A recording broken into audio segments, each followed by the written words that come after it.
রাসূল সাল্লাল্লাহু আলাইহি সাল্লাম বলেন, মামিন মুসলিমিন ইয়াউদু মুসলিমান, যে কোনো পুরুষ যে কোনো নারী কোনো অসুস্থ মানুষকে যদি দেখতে যায়, সকালে যদি দেখতে যায়, তাহলে সন্ধ্যা পর্যন্ত 70,000 ফেরেশতা তার জন্য ক্ষমা চায়। সন্ধ্যায় যদি যায় তাহলে 70,000 ফেরেশতা বলে, আল্লাহ লোকটা ভালো কাজ করেছে, তুমি তাকে ক্ষমা করে দাও, লোকটা ভালো কাজ করেছে, তুমি তাকে ক্ষমা করে দাও। আবু হুরায়রা রাদিয়াল্লাহু তাআলা আনহু বলেন, রাসূল সাল্লাল্লাহু আলাইহি সাল্লাম বলেছেন, মামিন মুসলিমিন ইয়াউদু মুসলিমান, যে কোনো পুরুষ যখন কোনো পুরুষকে, যে কোনো মানুষ যখন কোনো মানুষ অসুস্থ মানুষকে দেখতে যায়, ইনাদি ফিস সামায়ে, তখন আকাশ থেকে চিৎকার করে ফেরেশতা বলে, তিবতা তাবা মানসাকা, ধন্য তুমি তোমার চলার পথ, ধন্য ধন্য তুমি তোমার চলার পথ, ধন্য ধন্য তুমি তোমার চলার পথ, ধন্য। তাবাওয়াত মানজিলাতান ফিল জান্নাহ, তুমি জান্নাতে একটা ঘর বানালে, তুমি জান্নাতে একটা ঘর বানালে, তোমার ধন্য চলা, ধন্য তুমি, তুমি জান্নাতে একটা ঘর বানালে। যখন কোনো অসুস্থ মানুষকে কোনো মানুষ দেখতে যায়, তখন ফেরেশতা আকাশ থেকে এভাবে বলে। এই কথা রাসূল সাল্লাল্লাহু আলাইহি ওয়াসাল্লাম বলেন। এর সাথেই তিনি নিজে দেখতে যেতেন। যেহেতু জুমার খুতবা আমরা লম্বা করতে পাবো না, এই অংশ কমিয়ে দিয়ে আমরা এখানে চলে আসলাম। অসুস্থ মানুষকে দেখতে গেলাম, কি বলবো। আল্লাহর নবী একজন পল্লীর বেদুইন অশিক্ষিত গোয়ার মানুষকে দেখতে গেলেন। দেখতে গিয়েই বলছেন, লা বাসা তাহুরুন ইনশাআল্লাহ, কোনো সমস্যা নেই, ভালো হয়ে যাবে, ভালো হয়ে যাবে। এই কথাটা বৃদ্ধ মানুষ মেনে নিতে পারেনি। ও তখন বলছে, কাল্লা, কখনো নয়, অসম্ভব, আপনার কথা ঠিক নয়। কেন? হাম্মাতা ফুরা আলা শাইখিন কবিরিন, আমি একবার অচল বৃদ্ধ মানুষ, আমার গায়ে এত জ্বর, পানি যেমন টকবক টকবক করে ফুটে, আমার গায়ে জ্বর তেমন ফুটছে, আর আপনি বলছেন ভালো হয়ে যাবে, মানে কিসের ভালো হবে? ও বুঝতে পারেনি রাসূলের এত বড় মানুষের কথাটা। তা গ্রামের মানুষ যা বলার তাই বলেছে। তখন আল্লাহ রসুল বলছেন, নাম এদাম, আচ্ছা ঠিক আছে, তাহলে তুমি যেটা বললে সেটাই। আল্লাহ রসুলের কথাটা যখন নিল না, তো আল্লাহ রসুল আর কিছু বললেন না, বললেন আচ্ছা ঠিক আছে, তুমি যেটা বললে সেটাই, আমি তো বলেছিলাম কোনো সমস্যা নেই, ভালো হয়ে যাবে। কিন্তু তুমি একবারে খেপে গিয়ে বললে, না এটা হতেই পারে না, একটা অচল বৃদ্ধ মানুষের উপরে গায়ের জ্বর মনে হচ্ছে টকবক করে ফুটছে, আর আপনি বলছেন ভালো হয়ে যাবে, মানে কথাটা বুঝতে পারলেন কি না? আল্লাহ রাসূলের এটা চিরাচরিত নীতি ছিল। প্রথমেই তিনি গিয়ে বলতেন, আল্লাহ বাসা তাহুরুন ইনশাআল্লাহ, কোনো সমস্যা নেই, ভালো হয়ে যাবে। এটা ডাক্তারকে বলতে হবে। 14 বার মাস্টার ডিগ্রি পাস করলে ডাক্তারি লেনে এ বাক্য আপনি পাবেন না। এটা চিকিৎসার প্রথম ঔষধ, চিন্তা করবেন না, ভালো হয়ে যাবে, এটা প্রথম। দ্বিতীয় হলো এই, আয়েশা রাদিয়াল্লাহু তাআলা আনহা বলেন, যে কোনো অসুস্থ মানুষ যখন রাসূলের কাছে আসতো বা তিনি যেতেন, তিনি বলতেন, আজহিবিল বাস, আল্লাহ তুমি রোগ দূর করো, আনতা শাফি রাব্বান নাস, তুমি তো হচ্ছ মানুষের প্রতিপালক, ওয়াসফে, তুমি রোগ দূর করো, আনতা শাফি, তুমি তো রোগ দূর করার মালিক, লা শেফা, কোনো আরোগ্য নেই, ইল্লা শেফাও কা শেফান, তোমার আরোগ্যই চূড়ান্ত, লাইবাদর সাকামা, এমন ভাবে আরোগ্য দাও যাতে এর কোনো রোগী না থাকে। এভাবে তিনি বলতেন, এবং ওই সময়ে গায়ে তিনি হাতে ভাবে বুলাতেন, আজহিবিল বাস রাব্বান নাস অশফে আনতা শাফি লা শেফা ইল্লা শেফাও কা শেফান লাইবাদর সাকামা। আয়েশা রাদিয়াল্লাহু তাআলা আনহা বলেন, যখনই কোনো মানুষ তার রোগ ব্যাধির কথা বলতো, তখন আল্লাহ রসুল বলতেন, বিসমিল্লাহি তুরবাতু আরজনা, আল্লাহর নামে বলছি, আমাদের জমিনের মাটি, বেরিকাতে বাজে না আমাদের কারো মুখের থুথু, লেশফা সাকিমোনা, আমাদের অসুস্থ ব্যক্তিকে আরোগ্য দেওয়া হোক, বেইজনে রব্বেনা, আমাদের প্রতিপালকের অনুমতিতে। অসুস্থ মানুষের গায়ে হাত দিয়ে আল্লাহর নবী এটা পড়তেন। আয়েশা রাদিয়াল্লাহু তাআলা আনহা বলেন, তার বাড়িতে যে কোনো মানুষ অসুস্থ হোক, এবং নিজেও তিনি যখন অসুস্থ হতেন, তখন ফালাকার নাস পড়তেন আর নিজের গায়ে এভাবে হাত বোলাতেন। অসুস্থ ব্যক্তির গায়ে হাত বোলাতেন আর ফালাকার নাস পড়তেন আর ফুঁক দিতেন।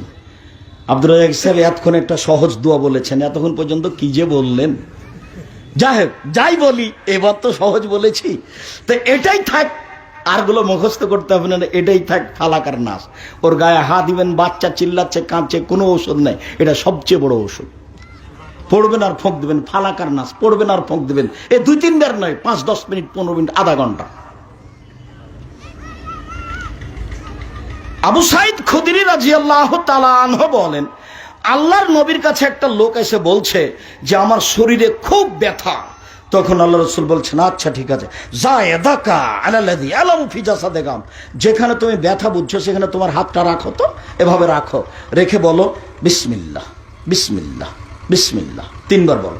তারপরে বলো আউযু বিইজ্জাতিল্লাহি ওয়া কুদরাতিহি মিন শাররি মা জাদু ওয়া হাজারু, আমি আল্লাহর ক্ষমতা দিয়ে, তার ইজ্জত দিয়ে আমি বাঁচতে চাচ্ছি ওই অসুবিধা হতে যেটা আমি আঁচ করছি, ওই ব্যথা হতে যার আমি আশঙ্কা মনে করছি কি যেন হয়। সাহাবা বলছেন আমি করলাম, এটা 7 বার বললাম, বিসমিল্লাহ 3 বার আর এটা 7 বার, তারপর দেখি ব্যথাটা আর নেই। হাদিস বুখারী মুসলিম। আবু মুসা আশআরী রাদিয়াল্লাহু তাআলা আনহু বলেন যে জিবরাইল আমার কাছে আসলেন, মুহাম্মদ সাল্লাল্লাহু আলাইহি ওয়াসাল্লাম বলছেন, আমার কাছে এসে বলছেন আপনি অসুস্থতার কথা বলেছেন তাই না? হ্যাঁ জি, আমি অসুস্থতার কথা বলেছি। আচ্ছা ঠিক আছে। এবার জিবরাইল দোয়া পড়ছেন, বিসমিল্লাহি আরকিকা মিন কুল্লি শাইইন ইউদিকা, আল্লাহর নামে আপনার উপর আমি মন্ত্র পড়ছি, আল্লাহ আপনাকে মুক্তি দিবেন।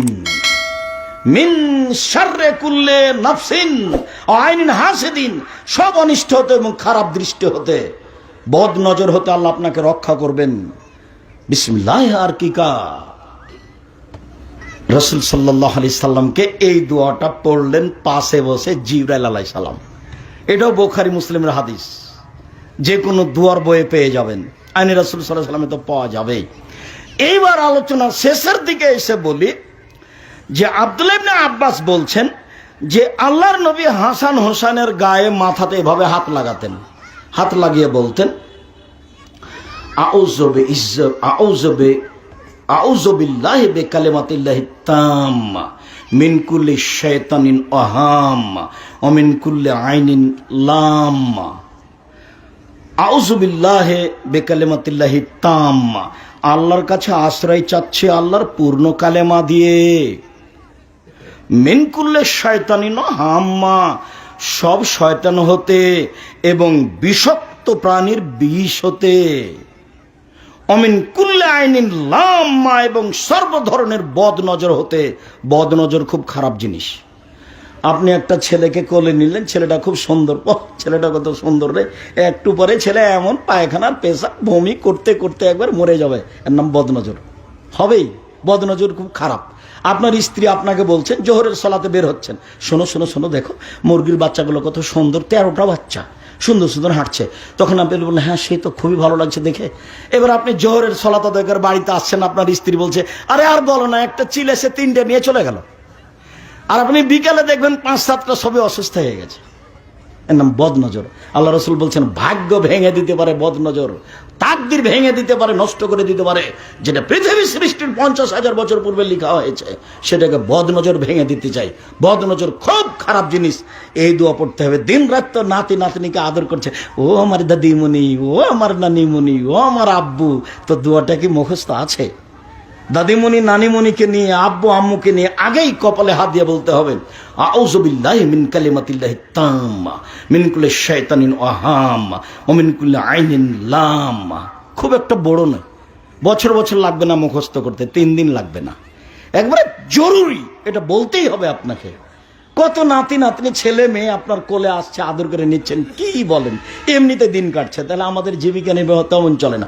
শুকরিয়া, জাযাকুমুল্লাহ খায়র। সম্মানিত জুমার খুতবায় উপস্থিত দিনী মুসলিম ভাই বোন, আমরা জুমার খুতবার শেষের দিকে চলে এসেছি। জুমার খুতবার শেষে আপনাদের সাথে সলাতের পরে আরও 2টা কথা থাকবে। তবে এখানে আমি এই মুহূর্তে বলে রাখছি যে আমরা মাঝে মধ্যে জুমার খুতবাতে এখানে আসবো ইনশাআল্লাহ, আমরা আশাবাদী ইনশাআল্লাহ। আমি আন্তরিকভাবে চাচ্ছি আপনাদের উত্তরবঙ্গে জামিয়া সালাফে নামে একটি বিশাল প্রতিষ্ঠান গড়ুক যে কোনো মূল্যে। আল্লাহ তুমি কবুল করো, এটা আন্তরিকভাবে আমি চাচ্ছি। আল্লাহ আপনারা একটু অন্তর থেকে চান, আল্লাহকে বলেন, আল্লাহ তুমি আমাদের এই এলাকায় উত্তরবঙ্গে একটা বড় প্রতিষ্ঠান জামিয়া সালাফিয়া নামে কবুল করো, আল্লাহ। বাকিটুকু কথা পরে থাকছে। আমি আবার আপনাকে অনুরোধ জানাচ্ছি যে মন দিয়ে হোক, অর্থ দিয়ে হোক, পরিশ্রম দিয়ে হোক, শ্রম দিয়ে হোক, পরামর্শ দিয়ে হোক, যে কোনো মূল্যে আপনি জামিয়াল সালাফিয়ার সাথে থাকার চেষ্টা করবেন। ভুলেও কখনো মনটার ভিতরে সংকীর্ণতা আনিয়েন না। একটু সংকীর্ণতা নিয়ে আসলে যদি পরকাল হারিয়ে যায় তখন আমাদের কিছু করার থাকবে না। আপনি বিশ্বাস করেন আমি আব্দুর রাজ্জাক বিন ইউসুফ, আপনি বিশ্বাস করেন আমি আব্দুর রাজ্জাক বিন ইউসুফ, আল্লাহর কসম, আল্লাহর কসম, আল্লাহর কসম, জামিয়া সালাফের পিছনে আমার এক পয়সা সুবিধা প্রয়োজন আছে এটা আমি কোনোদিন প্রয়োজন মনে করিনি, এটা আমি কোনোদিন ভেবেও দেখিনি, এটা আমি কোনো ভাবিও না। আমি এখন দেউলিয়ার মধ্যে আছি। আমার বাপ যখন ছিলেন তখন একটু জমি জায়গা দেখে বলতেন যে এই অবস্থা, এই অবস্থা। আমার মা যখন ছিলেন তখন বলতেন তোর অবস্থা যা, তো মানুষের জমি জায়গা নিয়ে নিবে। এখন আমার মাও না, আমাকে কিছু বলেও না। আমি এখন এমনি আছি দুনিয়াতে, কোন প্রকার স্বার্থ নিয়ে, সরিষা সম্পূর্ণ স্বার্থ নিয়ে আমি উত্তরবঙ্গে তেঘরা, বিরল, দিনাজপুর জামিয়া সালাফে আসেনি। আপনি অন্তরে দৃঢ়তা রেখে, অন্তরে জোরালোভাবে দৃঢ়তা রেখে জামিয়া সালাফের এক সরিষা সম পরিমাণ ত্রুটি হোক, ক্ষতি হোক, এরকম হিসাব নিকাশ করে 1 মিনিট চললে পরকালে কি হবে সে জবাব আমি দিতে পারবো না। আমি আপনাকে মূল্যায়ন করতে পারি আর না পারি। আপনি এখনই 5 লাখ টাকা দিলেন, একটু পরে আপনি আমাকে সালাম দিচ্ছেন, আমি আপনাকে বলতে পারি আপনি কে। এই উত্তর আপনি আমার কাছে কষ্ট নেবেন না। আপনি এর বিনিময়ে আপনি আল্লাহর কাছে নেন। বিশ্বাস করুন, শিরক মুক্ত প্রতিষ্ঠান জামিয়া সালাফিয়া, বিদআত মুক্ত প্রতিষ্ঠান জামিয়া সালাফিয়া, দল মুক্ত প্রতিষ্ঠান জামিয়া সালাফিয়া, সংগঠন মুক্ত প্রতিষ্ঠান জামিয়া সালাফিয়া। জামিয়া সালাফিয়া কাউকে উঠানো হয় না, নামানো হয় না। জামিয়া সালাফিয়া দেশ বিদেশের আন্তর্জাতিক মানের যারা বড় বড় শিক্ষক, তারাই শিক্ষকতা করছে, করবে ইনশাআল্লাহ। যেখানে একমাত্র লক্ষ্য উদ্দেশ্য থাকবে এদের ছেলে মেয়েকে বাংলা, ইংরেজি, আরবি উন্নত মানের শিক্ষা দিয়ে অন্যায়ের বিরুদ্ধে লড়তে হবে যে কোনো মূল্যে। মুখে কলমে মিডিয়ায় এটা হচ্ছে মৌলিক লক্ষ্য। বিশেষভাবে তেঘরায় বসবাস করছেন যারা, তাদের কাছে আমার আরো জোরালো অনুরোধ থাকছে, আপনাদের এটা একটা বিশাল পাওয়া, আল্লাহ আপনাদের কবুল করুক। এটা আপনাদের একটা বিশাল পাওয়া, এটা আল্লাহ আপনাদের কবুল করুক। নিজেরাও নারী পুরুষ সহ, স্বামী স্ত্রী সহ, ছেলে মেয়ে সহ মাঝে মধ্যে আল্লাহ তুমি জামিয়া সালাফে কবুল করো। আর কোন সময় এর পিছনে সামান্যতম কোনো সরিষা সম্পর্কে কটু বাক্য মুখ দিয়ে বের করবেন না। পরকাল হারিয়ে গেলে আমার কিছু করার থাকবে না। আপনি বিশ্বাস করুন, কোন প্রকার স্বার্থ নাই জামিয়া সালাফে। আপনি এই কথা মনে রাখেন। আমি আব্দুর রাজ্জাক বিন ইউসুফ কসম করে বলছি, জাতির কাছে সুবিধা ভোগ করবে এই জন্য আমি জাতির সাথে কোনোদিন যাইনি, যাওয়ার লাগে না আমাকে। এরকম পরিবেশ আমার কাছে নেই। অন্তর থেকে ভালোবাসা দিয়ে সপরিবারে সাথে সাথে যেদিন আমি উপস্থিত হব সেদিন সারা দিনাজপুরবাসীর কাছে আমার অনুরোধ, শুধু দিনাজপুর নয়, দিনাজপুর, লালমিনহাট, নীলফামারী, কুড়িগ্রাম, পঞ্চগড়, ঠাকুরগাঁ, গাইবান্ধা, আপনার বগুড়া, জয়পুরহাট, এই যত ডিস্ট্রিক্টে দিনী ভাই বোন আছেন উপস্থিত হওয়ার চেষ্টা করবেন যে কোনো মূল্যে। আমি আপনার কিছু না কিছু উপকার করবই করবো ইনশাআল্লাহ। হয় বিদ দিয়ে করবো, না নিম ধর্মের নিয়ম নীতি দিয়ে করবো, আর নাহলে আপনাকে দিনী ভাই বোন হিসাবে আমি কিছু আশ্বস্ত করব পরকালের ইনশাআল্লাহ। এটুকু আমার কাছে আছে, যেটুকু আমার কাছে আছে সেটুকু আপনাকে দেওয়ার আমি প্রাণপণে চেষ্টা করব। সম্মানিত দিনী ভাই বোন, আমি সকলের দৃষ্টি জামিয়া সালাফের প্রতি জোরালোভাবে দেওয়ার অনুরোধ রেখে আজকের বক্তব্য অনুযায়ী বাকি জীবন মানুষের কল্যাণে থাকার অনুরোধ রেখে, অসহায় মানুষের পাশে দাঁড়ানোর অনুরোধ রেখে, টাকা পয়সা ইনকাম করব মানুষ, অসহায় মানুষের পাশে দাঁড়ানোর জন্য। এদেশের বেসরকারি কওমি মাদ্রাসার পাশে দাঁড়ানোর জন্য টাকা ইনকাম করব। টাকা ইনকাম করব কোটি টাকা কাউকে উঠানো নামানোর জন্য নয়। আর টাকা কোনোদিন কম ইনকাম করবো এটা মনে করিয়েন না। টাকা উসমানের মতো ইনকাম করব। উসমান রাদিয়াল্লাহু তাআলা আনহু যেমন সারা সৌদি আরবের মাটিতে সবচেয়ে বড় ধনী ছিলেন, সবচেয়ে বড় ধনী হওয়ার চেষ্টা করব যে কোনো মূল্যে, অসহায় মানুষের পাশে দাঁড়ানোর জন্য। বাস অসহায় মানুষের সহযোগিতা করবো, এটাই থাকবে টাকা পয়সার উপার্জনের মাধ্যম। জান্নাত কিনে নিব, জান্নাত পাবো এই আশায় দিন কাটাই নাই। আল্লাহ তুমি এভাবে কবুল করো, আল্লাহ আমিন। আল্লাহ আমাদের যারা মারা গেছে তুমি তাদের কবরের শাস্তি মাফ করো। আমরা যারা অসুস্থ তুমি তাদের আরোগ্য দান করো। আমরা যারা বেঁচে আছি তুমি তাদের তোমার রাসূলের পদ্ধতি অনুযায়ী চলার তৌফিক দান করো। আল্লাহ তুমি আমাদের জামিয়া সালাফে কবুল করো। আজকের আলোচনা অনুযায়ী আমাদের বাকি জীবন পরিচালনা করার তৌফিক দান করো। তোমার দরবারে এই জোরালো দাবি দাও।